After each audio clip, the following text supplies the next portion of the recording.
Hey you guys, what is up? Okay, hey, I am back for another video, and I have not done a video in a couple of days, and I also have not done an R&B Divas episode since the first episode, which I'm so sorry for. So I've decided that I'm going to do the latest episode and just basically give y'all my feelings on some things that happened in the one before that. Okay. So yeah, I have some twist in my hair because I know y'all are gonna ask. Yes, I'm going to do some hair videos. I have a natural hair channel. For those of you who don't know, I will put it down below. I always forget. I'm so sorry. It is Be Bare. If you search it, you can find it. It's I'm subscribed to my own channel, so I don't know if you can look through my subscriptions. I don't subscribe to a whole bunch of people, so Be Bare should be in there somewhere. Anyway, just search it, and I'll put the name of it down below in the bar or whatever.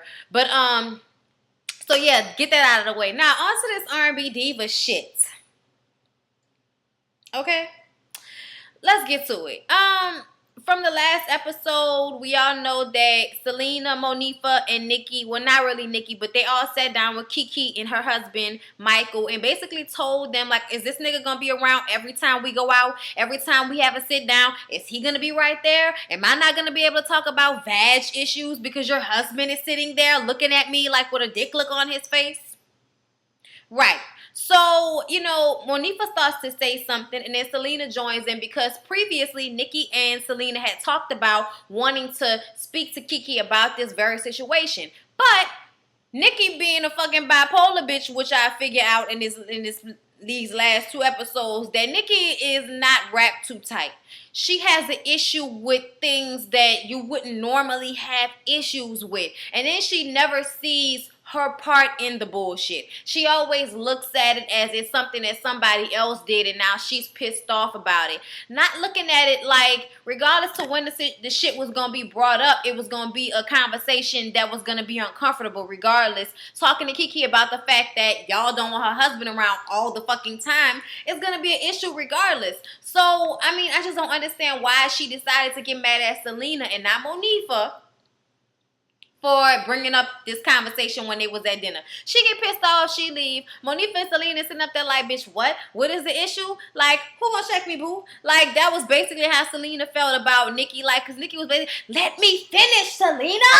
And it's like, bitch, I am not a child. Who are you talking to? I am an excellent communicator, and you're not communicating excellently.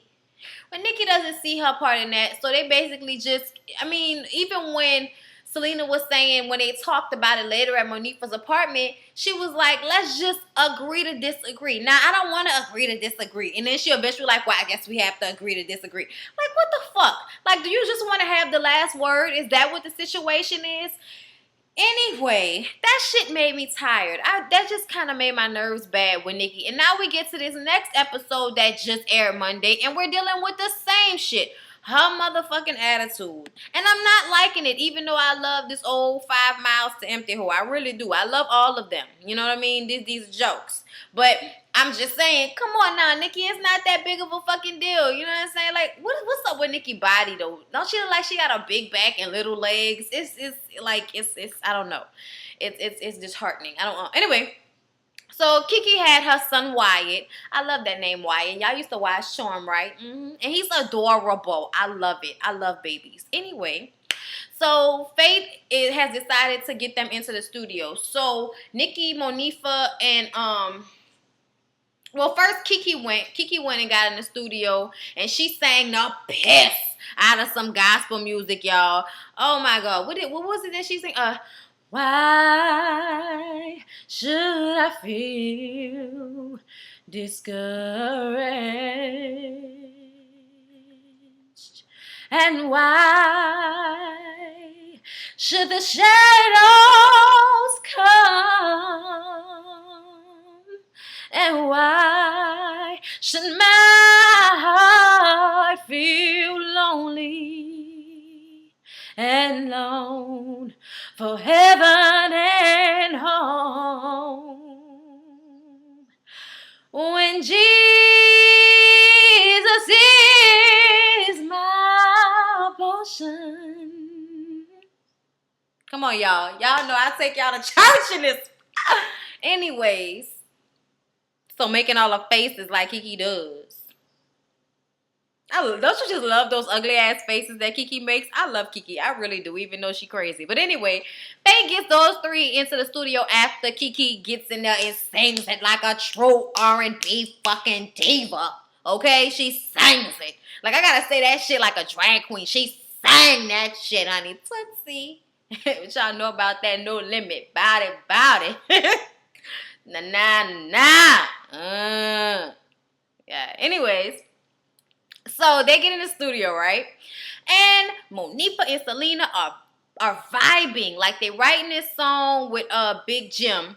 And, you know, Big Jim is saying that, Nikki, you really need to find your emotion. You need to talk about what you're feeling, write what you're feeling. They're trying to have like basically a session where it's a group of people trying to create some music. Well, Miss Nikki, Big Titties McGee, can't do this shit. She has an issue with this shit. She likes to write in her own space, in her own time alone, in the dark with a cigarette. Like, that's how she likes to do her shit. She's not down with this group shit. So she is going back and forth with Big Jim, and he's trying to pull this emotion out of her and reminding her that, bitch, we are doing this for the women out there that are going to be touched by the music that you hoes are going to make. So put it together and write a fucking verse for this song, because you're basically holding up progress in this bitch. That's basically what Big Jim was saying, very nicely, I might add, to her. And she just was catching the attitude and getting all indignant about the shit, and it was just really annoying. So he basically gave her homework as to try to finish her verse. She got all upset because she feels like she's grown and you can't be telling her what to do. And I feel like this is somebody that has written more hits than you. He is trying to offer you some type of expertise in a situation, and you're not taking it for what it's worth. Yet, when it comes to you doing something, you want people to take your word. You want people to believe in what you have to say for some reason, but you can't, you know, give that to other people. The same thing with Selena. Like, Selena doesn't have to be a fucking therapist in order to bring up an issue with one of her friends that she finds that her friend has. This shit don't have to be a sit down with Dr. Phil or some shit, who, by the way, is not a doctor, but we won't get into that. Dr. Drew, I think he's a real doctor. Anyways, I'm just saying, like, she tripping. Like, look at yourself sometimes in the situations. So anyways, they all get back to the studio, you know, with Faith. And she announces that she has a concert, a show for Gay Pride in D.C. Whoop, whoop. And she wants all the girls to come. But, boop, stop. Kiki just had a baby a couple of days ago. She can't be going to D.C. on a plane with a newborn baby, bitch. And she definitely can't leave him back because she breastfeeding. So this was my thing. Why was the baby even out? Like, I don't know about y'all, but down here and in my family, the baby goes straight home after they get out the hospital. There's an entire week that goes by and the baby does not go outside. No. They don't keep going outside. Like, I don't know about y'all, but they had the fucking baby at the restaurant. They had the fucking baby at the studio. Like, god damn, bitch. Could you be at home with your baby for a little while, Kiki? Damn. But I guess because Kiki didn't have 6 of them bitches, it's nothing anymore. It's like, oh, bloop, all right, wrap it up, let's go. You know, it's really not an issue anymore. I mean, when she had the baby, it just was like, all right, here we go. And the baby's out of there. Oh, he can't breathe. Oh, fix that. Thank you. Okay. Like, she just really act like it was nothing. Like, she was at the grocery store. Like, you know what I'm saying? Hand me that. Like, I don't know. Anyways, so she's all mad and wants to cry. But Faith was like, I didn't even think about that. I am so sorry. You can still come and blah, blah, blah, blah, blah. So Kiki's all pissed off. Kiki's all mad and shit. So then we start to get into the fact that Nikki was saying that she didn't write anything. And Big Jim was like, you know, I'm disappointed. And she was like, you're not my mother or my father to be disappointed with me. And it's like, why can't he be disappointed with you? He asked you to do something and you didn't do it because you don't want to write on the song. And she was, to me, automatically defensive. It didn't matter what he said. She was going to be upset. And, you know, he was just saying, you know, you have a attitude about you. He was like, I've written a few hits myself. And, you know, he was basically saying there's a formula to it. And she was like, no, there's no formula. And he was like, I'm just using that as a phrase to say there was a way that you did something. We're trying to create magic, bitch. Give me something.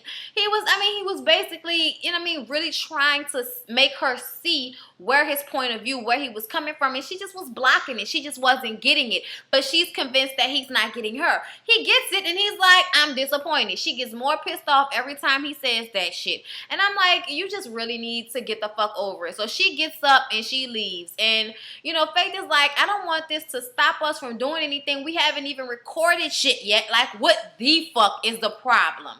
And Monifa is like, she totally agrees with Big Jim. You know, that Nikki is fucking tripping.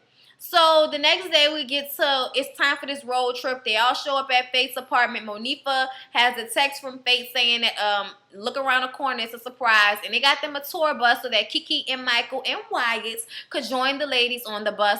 But to no Nikki. Nikki's not there. What's the fuck, Nikki? Why are you not there? Well, they get on a bus, they get on a phone, they call Nikki. Nikki's like, I'm sick. I'm sick. For real, I wasn't feeling good this morning. I'm going to get on a plane and I'm going to meet y'all out there. And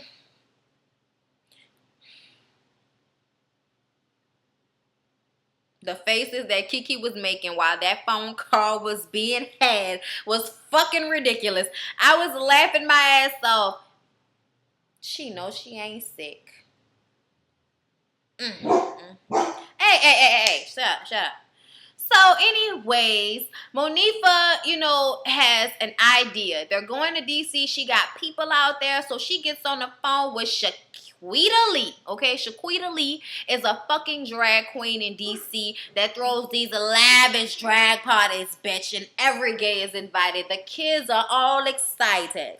So anyways, they finally make it after like 11 hours driving from Atlanta to DC on a bus. And Monifa tells the girl she has a surprise for them.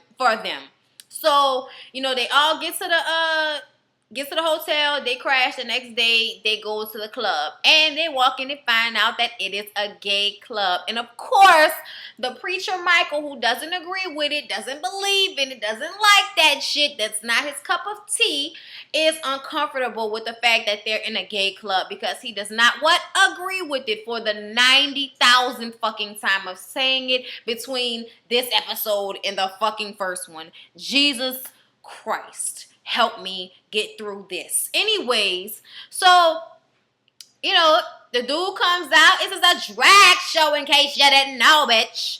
And Michael is all uncomfortable and upset and straight on his phone. And Kiki is excited and laughing. And he was on his phone. He was just trying not to look at those drag queens. Boop. Ow. And she was clowning the piss out of him in the fucking confessional. She even asked him, she's like, so you gay? You bi? Then okay then. Oh, okay. I was like, no, she did not just ask him that. Like, she know everybody gonna think he gay. Oh my gosh, you know everybody think her husband gay, girl. Anyways, so all the drag queens come out and they perform, and everybody's like, where the fuck is Nikki? Because when the drag queens come out, they each perform as one of the R&B divas and sang and have the same clothes on and makeup and hair and dance moves, and it's awesome, bitch. We're loving it.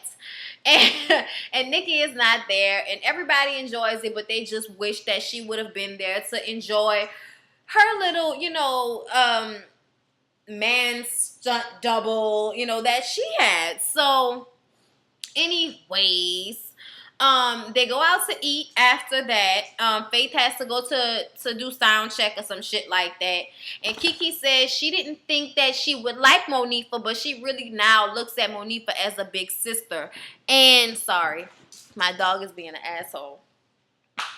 So, Monifa, you know, basically last time they talked, told her that you need to, you know, God put all these resources on this earth for us to deal with our issues. Get some counseling. I did it, and it helped me make the decision to get off cocaine. So, you know what I mean? That boy, all right.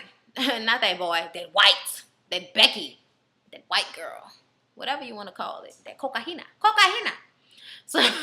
So anyway, she's saying that she took heed to this advice and that she feels like if Monifa can do it, so can she. She knows that she has issues and she doesn't want her children to grow up with their mother being angry over some, you know, bitter shit from a past relationship.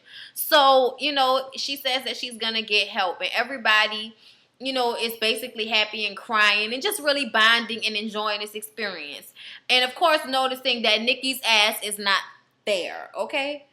Nikki isn't there. No, she's not. No. Anyway, so they go to Faith's performance and everybody is there but Nikki. She arrives late on a fucking phone. And then Selena and Kiki look at each other like, girl, you know she wasn't fucking sick. Bitch, oh no. I love the way these hoes curse each other out. I love it. There are some real black chicks that I would know.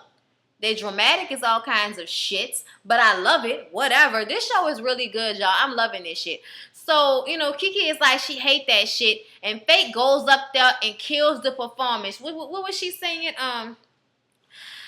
I never knew there was a love like this before. A love like this before, no. Never had someone to show me love. I never had a love like this before, no. Never. Anyway, you guys, now that I've, fucked around, played around, sang a few songs, and had a few laughs with you guys and gents and girls, I'm tripping out, y'all. I'm having a good week. Anyway, yeah, can I just say something right quick? Okay, because somebody put a comment on one of my videos saying that they was happy that I was back and to move to a safer place. And I made a video about this on my phone, but I couldn't put it up, and I just, decided not to put it up. But I want to say something. The people that live down here, like, if you live somewhere your entire life and you're not ready to move from that place, then you're not going to move. Like, I wish people would stop saying that shit like it's so easy to pick up and move from a place that you know, especially a place like New Orleans. Like, I feel like I come from a very unique place. I have a unique family. I have a famous family out here. And you know what I mean? Like, I'm too embedded in this shit. Like, this is my life. Like, I love New Orleans. This is my home. I do eventually want to move. And, of course, I want to travel and see different places. But like I said, if I'm not ready to move, I'm not going to move. And you can't just expect people to move because they have natural disasters. Everywhere has something. Everywhere has something. Some places have earthquakes. Some places have tornadoes, droughts, wildfires. There's a whole bunch of shit that, the whole world gets. Tsunamis, all kind of crazy shit. So we're not the only ones. We just so happen to be getting fucked up because of global warming. That's basically what's going on. This shit didn't used to happen this frequent. You would go 30 years without a really big hurricane. Now all of a sudden the bitch is coming every 3 years. What the fuck? Y'all don't get me started on this shit. But, oh yeah, I do plan to move one day. But this is like, this is where my family is. This is home.